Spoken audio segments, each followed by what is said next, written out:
للہ المشرق والمغرب فأينما تولوا فثم وجه اللہ، جدھر بھی تم رخ کرو گے وہ اللہ ہی کا رخ ہے۔ ان اللہ واسع علیم، یقیناً اللہ بہت وسعت والا ہے، بہت وسعت والا ہے، وہ کسی سمت میں محدود نہیں ہے، اور علیم ہے، ہر شے کا جاننے والا ہے۔ دیکھیے یہاں یہ آیت کہہ کے اب چھوڑ دیا مسئلہ، اگلے مسئلے پر آ گئے۔ آگے آپ کو پتہ چلے گا کہ یہ در حقیقت ایک تمہید باندھی جا رہی ہے تحویل قبلہ کے لیے۔ وقالوا اتخذ اللہ ولدا سبحانہ، اور ان میں وہ بھی ہیں، اب ظاہر بات ہے یہاں پھر اشارہ ہو رہا ہے وہ اہل مکہ کی طرف، جنہوں نے یہ کہا ہے کہ اللہ نے اولاد اپنے لیے اختیار کی، یعنی وہ کہتے تھے کہ یہ جو فرشتے ہیں یہ اللہ کی بیٹیاں ہیں، نصارہ کہتے تھے کہ حضرت مسیح اللہ کے بیٹے ہیں، اور یہودیوں کا بھی ایک گروہ ایسا تھا جو حضرت عزیر کو اللہ کا بیٹا کہتا تھا۔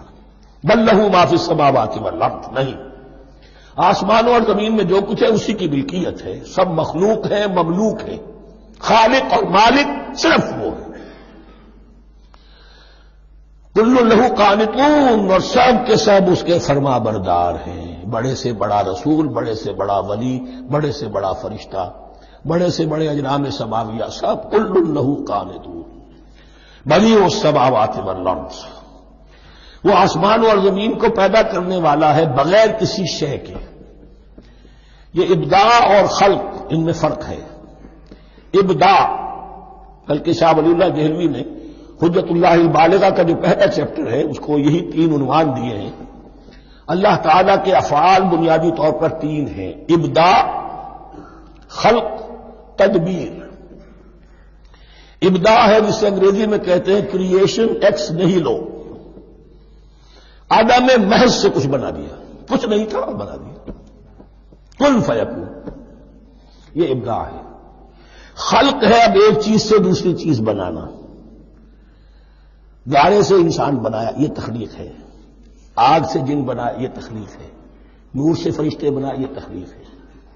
تو ابداع بدیع وہ ہے کہ جس نے نئی چیز، اسی لیے بدعت ہمارے ہاں کہلاتی ہے وہ شے جو دین میں نہیں تھی اور خام خواہ لا کے شامل کر دی گئی، جس کی کوئی جڑ بنیاد دین میں نہیں ہے، وہ بدعت ہے۔ اس سے یہ لفظ بدیع السماوات والارض، وَإِذَا قَضَىٰ أَمْرًا فَإِنَّمَا يَقُولُ لَهُ كُن فَيَكُونُ، اس کی شان تو یہ ہے کہ جب وہ کسی معاملے کا فیصلہ کر لیتا ہے تو بس کہتا ہے کہ ہو جا، اور وہ ہو جاتی ہے۔ وَقَالَ الَّذِينَ لَا يَعْلَمُونَ لَوْلَا يُكَلِّمُنَا اللَّهُ وَتَأْتِينَا آیَةٌ، اور کہا ان لوگوں نے جو علم نہیں رکھتے، یہاں پھر وہی مشرکین مکہ کی طرف روح سخن ہے، کیوں نہیں بات کرتا ہم سے اللہ، اور کیوں نہیں کوئی لے آتا ہمارے پاس کوئی نشانی۔ یہ میں عرض کر چکا ہوں، یہ مضمون جو ہے کہ ان کا مطالبہ تھا بہت شدت کے ساتھ کہ کوئی معجزے ویسے ہی دکھاؤ جیسے تم کہتے ہو کہ عیسیٰ نے دکھائے تھے، موسیٰ نے دکھائے تھے، تو ہمارے یہ مطالبے پورے کر دو، ہم مان لیں گے۔ یہ ذکر آئے گا سورہ انعام میں اور پھر سورہ بنی اسرائیل میں۔ کذالک قال الذین من قبلہم مثل قولہم، اسی طرح کی باتیں جو لوگ ان سے پہلے آئے تھے وہ بھی کہتے رہے۔ تشابہت قلوبہم، ان کے دل ایک دوسرے سے مشابہ ہو گئے ہیں۔ قد بینا الآیات لقوم یوقنون، اور ہم نے تو اپنی آیات کو واضح کر دیا ہے ان لوگوں کے لیے جو یقین کرنا چاہیں۔ انا ارسلناک بالحق بشیرا ونذیرا، اے نبی ہم نے آپ کو بھیجا ہے حق کے ساتھ بشیر اور نذیر بنا کر۔ بنیادی حیثیت آپ کی یہ ہے کہ آپ اہل حق کو بشارت دیں، فراح و ریحان و جنت نعیم، فسلام لک من اصحاب الیمین، یہ بشارت دیجیے۔ اور جو غلط راستے پر جائیں، کفر کریں، منافقت میں مبتلا ہوں، ملحد ہوں اور بدعملی کریں، ان کو آپ خبردار کر دیجئے کہ جہنم ان کے لیے تیار کر دی گئی ہے۔ آپ کا کام دعوت ہے، ابلاغ ہے، تبلیغ ہے، نصیحت ہے۔ وَلَا تُسْأَلُ عَنْ أَصْحَابِ الْجَحِيمِ، آپ سے سوال نہیں کیا جائے گا جہنمیوں کے بارے میں کہ محمد یہ کیوں جہنم میں پہنچ گئے، ہم نے تمہیں بھیجا تھا، تمہارے ہوتے ہوئے یہ جہنمی کیوں ہو گئے؟ نہیں، یہ آپ کی ذمہ داری نہیں ہے۔ کون جنت میں جانا چاہتا ہے، کون جہنم میں جانا چاہتا ہے، یہ آدمی کا اپنا فیصلہ ہے۔ آپ کا کام ہے کہ حق کو واضح کر دیں، ہاں وضاحت میں کمی نہ رہ جائے، حق واضح ہو جائے، کوئی اشتباہ نہ ہو، بالکل مبرہن ہو جائے، واضح ہو جائے، بس یہ ذمہ داری آپ کی ہے، اس سے زیادہ نہیں۔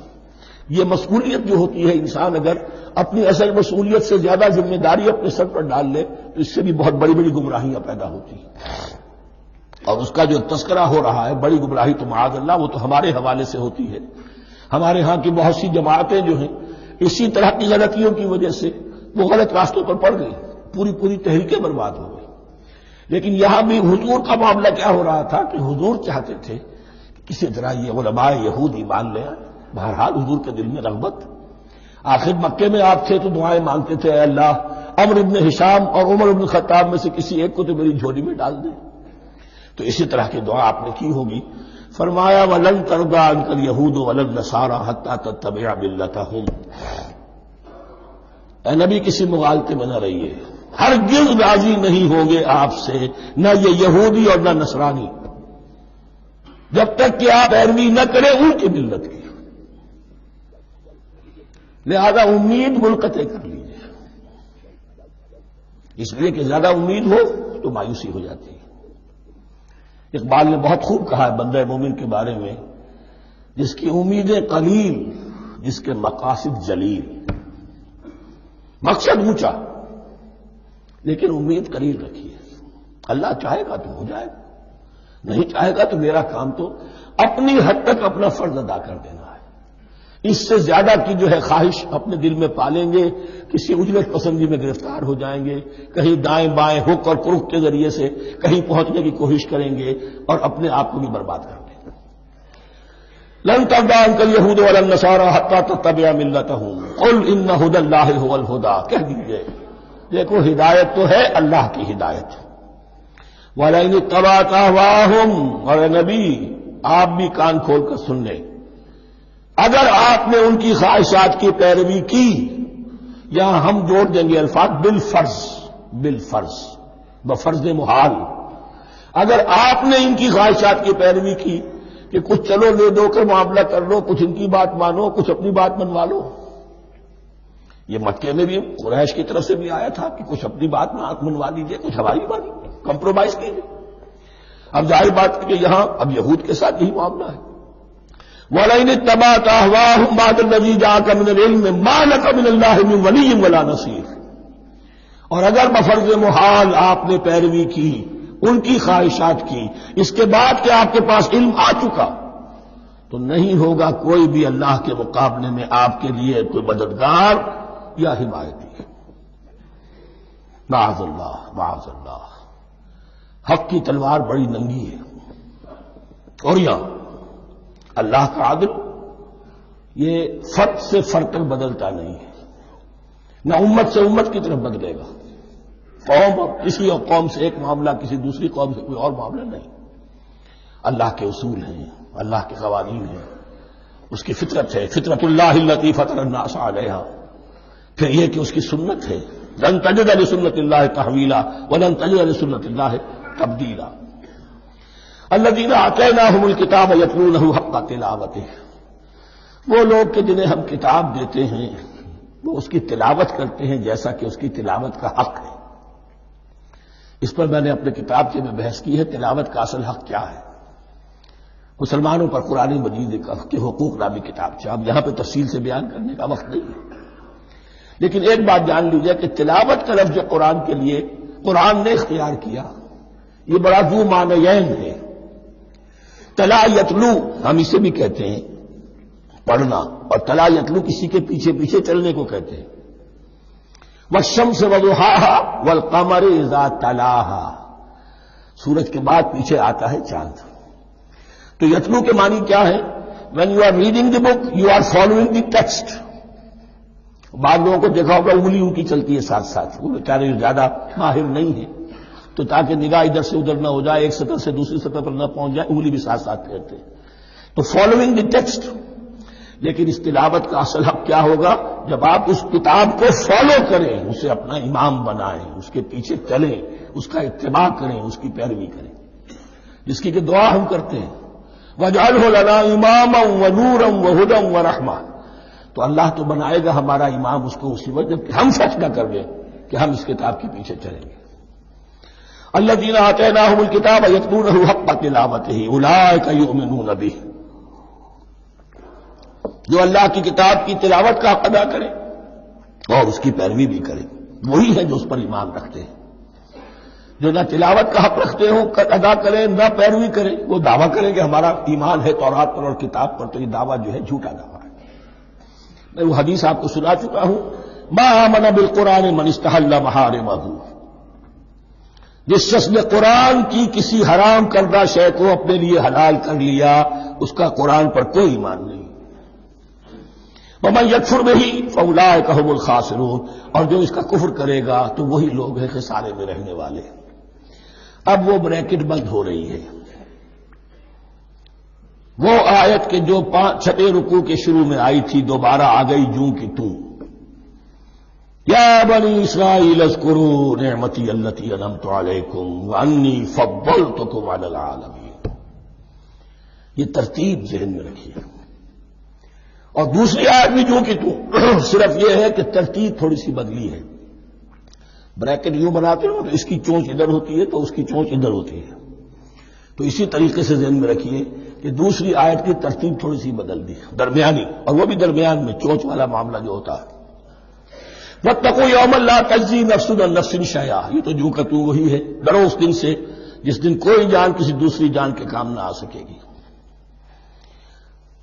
ولا يقبل منها عدل، وہاں کیا تھا ولا يقبل منها شفاعت، یہاں کیا آیا ولا يقبل منها عدل، نہ اس سے کوئی فدیہ قبول کیا جائے گا۔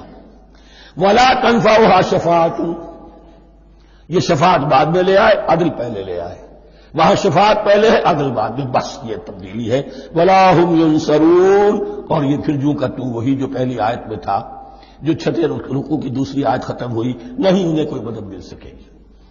یہ جو حصہ تھا جو تقریباً 10 رکوعوں پر مشتمل تھا، سورہ بقرہ کے 18 رکوع کہ جن میں روح سخن ہے سابقہ امت مسلمہ کی طرف، 4 رکوع بڑے عموم کے حامل تھے، لیکن بین السطور وہاں بھی اشارے موجود تھے، روح سخن جو تھا وہ بنی اسرائیل کی طرف۔ 10 رکوعوں میں صراحت کے ساتھ ساری گفتگو ہوئی سے ہے، الا یہ کہ ایک جگہ مسلمانوں سے خطاب کر لیا، کچھ آخر میں اہل مکہ کا تذکرہ بھی ہو گیا۔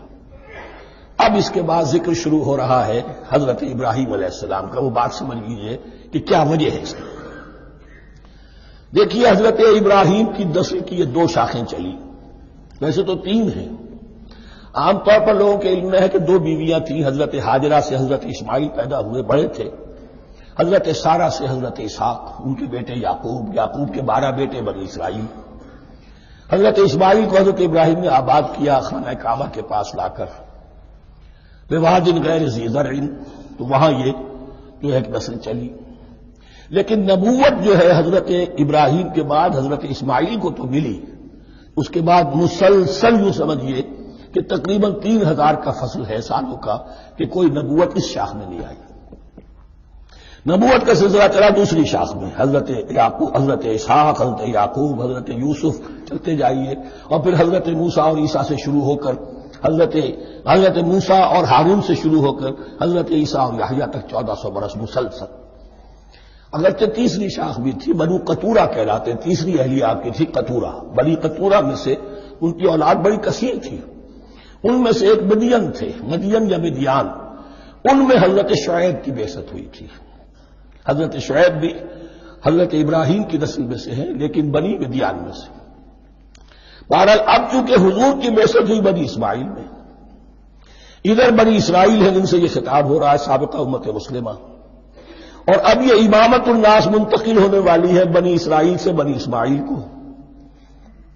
تو اب اگر اس انتقال کے وقت نقل، اگر وہ جو کامن فیکٹر ہے اس کا تذکرہ کیا جائے تو بات آسان ہو جائے گی۔ ابراہیم ہی تو جد امجد ہے نا تمہارے، تم یعقوب کی اولاد ہو ٹھیک ہے، لیکن یعقوب کس کے بیٹے تھے؟ اسحاق کے۔ اسحاق کس کے بیٹے تھے؟ ابراہیم کے۔ تو یہ دوسری نسل میں تو ابراہیم ہی کی ہے۔ اس حوالے سے ان کے لیے سہل بنایا جا رہا ہے کہ بات کو سمجھو۔ یہ صرف یہ ہے کہ 2 پیڑھی اوپر جا کر مل گئے اور اللہ خیر سنا، اور حضرت ابراہیم نے خانہ کعبہ کی تعمیر کی اور اسے اب مرکز بنانا ہے اہل توحید کا، لہذا یہ ساری گفتگو اب شروع ہو رہی ہے۔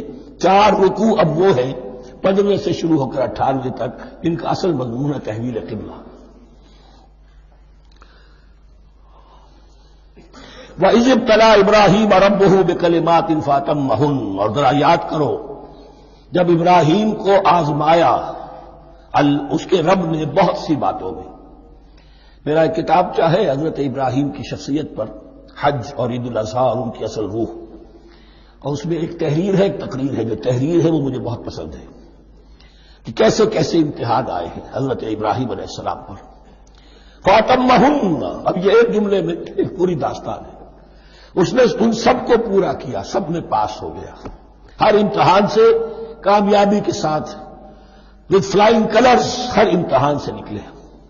قال انی جاعلک للناس اماما، تب ہم نے کہا اے ابراہیم اب میں تمہیں نوع انسانی کا امام بنانے والا ہوں. قال ومن ذریتی، انہوں نے کہا اور میری نسل کے بارے میں بھی یہ وعدہ ہے کہ نہیں؟ قال لا ینال عہد الظالمین، فرمایا میرا یہ عہد ظالموں سے متعلق نہیں ہوگا.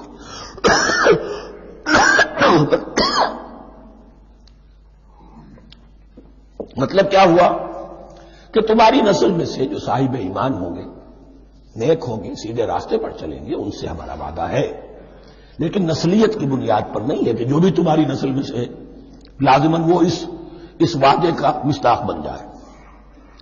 وَإِذْ جَعَلْنَا الْبَيْتَ مَثَابَةً لِلنَّاسِ وَأَمْنًا، اور یاد کرو جب کہ ہم نے گھر کو، اپنے گھر کو، بیت اللہ کو قرار دے دیا لوگوں کے لیے زیارت کی جگہ، لوٹ کے آنے، لوٹ کر آؤ، حج کرو. مَثَابَةً لِلنَّاسِ وَأَمْنًا، اور اسے امن کا گھر قرار دے دیا. وَاتَّخِذُوا مِن مَّقَامِ إِبْرَاهِيمَ مُصَلًّى، اور ہم نے حکم دیا کہ مقام ابراہیم کو اپنی جائے نماز بنا لو، نماز پڑھنے کی جگہ بنا لو. آج کل تو بعض علماء نے یہ کہا ہے کہ مقام ابراہیم سے مراد کوئی خاص پتھر نہیں ہے، بلکہ اصل میں وہ تو پوری جگہ جو تھی وہ مقام ابراہیم، حضرت ابراہیم وہاں آباد ہوئے تھے. لیکن صحیح بات وہی ہے جو ہمارے سلف سے چلی آ رہی ہے، روایات پختہ ہیں اس کے بارے میں کہ یہ جس طریقے سے حجر اسود جنت سے آیا ہے، ایسے ہی یہ بھی ایک پتھر تھا کہ جو جنت سے لایا گیا حضرت ابراہیم کے لیے جب وہ تعمیر کر رہے تھے. کوئی اور ذرائع تو ابھی تھے ہی نہیں، اس کے اوپر وہ کھڑے ہوتے تھے اور یہ پتھر ہی اونچا ہوتا جاتا تھا خود. اب جیسے جیسے تعمیر اوپر جا رہی ہے تو اس کے لیے یہ پتھر اونچا ہوتا تھا. وہ پتھر ہے جو مقام ابراہیم اب بھی محفوظ ہے. اور وہاں پر پھر طواف کر کے کعبے کا مکمل، پھر اس کے آس پاس جو ہے 2 رکعت جو ہے وہ ادا کی جاتی ہے نماز. وَعَهِدْنَا إِلَىٰ إِبْرَاهِيمَ وَإِسْمَاعِيلَ أَن طَهِّرَا بَيْتِيَ لِلطَّائِفِينَ وَالْعَاكِفِينَ وَالرُّكَّعِ السُّجُودِ، اور ہم نے عہد لے لیا تھا ابراہیم اور اسماعیل سے کہ تم دونوں ہمارے اس گھر کو، بیتیا میرے اس گھر کو پاک رکھو. اب یہ تطہیر بھی دونوں طرح کی ہوگی، ظاہری صفائی بھی ہو، گند نہ ہو، تاکہ ظاہر آئیں تو ان کے دلوں میں جو کدورت پیدا نہ ہو، کوفت نہ ہو، کھلی فضا ہو، صاف رکھو. اور تطہیر باطنی، وہاں توحید کا چرچا ہو، کوئی اور کفر اور شرک جو ہے وہ نہ آنے پائے. ان طہرا بیتی للطائفین والعاکفین، طواف کرنے والوں کے لیے، اعتکاف کرنے والوں کے لیے، والرکع السجود، اور رکوع اور سجود کرنے والوں کے لیے. وَإِذْ قَالَ إِبْرَاهِيمُ رَبِّ اجْعَلْ هَٰذَا بَلَدًا آمِنًا وَارْزُقْ أَهْلَهُ مِنَ الثَّمَرَاتِ مَنْ آمَنَ مِنْهُمْ بِاللَّهِ وَالْيَوْمِ الْآخِرِ. اور یاد کرو جب کہ ابراہیم نے کہا تھا اے میرے پروردگار اس گھر کو امن کی جگہ بنا دے، اور اس کے رہنے والوں، اس کے ہاں آباد ہونے والوں کو یعنی بنی اسماعیل کے لیے ان کو رزق عطا فرما، میووں کا اور پھلوں کا. من آمن منہم باللہ والیوم الآخر. اب یہاں حضرت ابراہیم خود رک گئے کہ میں اپنی ساری اولاد کے لیے یہ دعا نہ کروں، اس لیے کہ وہاں روک دیا گیا تھا لا ینال عہد الظالمین. تو جو بھی ان میں سے ایمان اور عمل صالح والے ہوں اور یوم آخر پر ایمان رکھتے ہوں، اجعل هذا البلد آمنا وارزق اهله من الثمرات من آمن منهم بالله واليوم الآخر. اب یہاں دیکھیے اللہ تعالیٰ نے گویا کہ ہم کہیں گے ازرہ شفقت مسکراتے ہوئے گویا کہ فرمایا کہ ابراہیم قال ومن کفر، تمہاری اولاد میں سے جو کفر کرے گا فأمتعه قلیلا، اس کو بھی میں دنیا کا ساز و سامان تو دوں گا.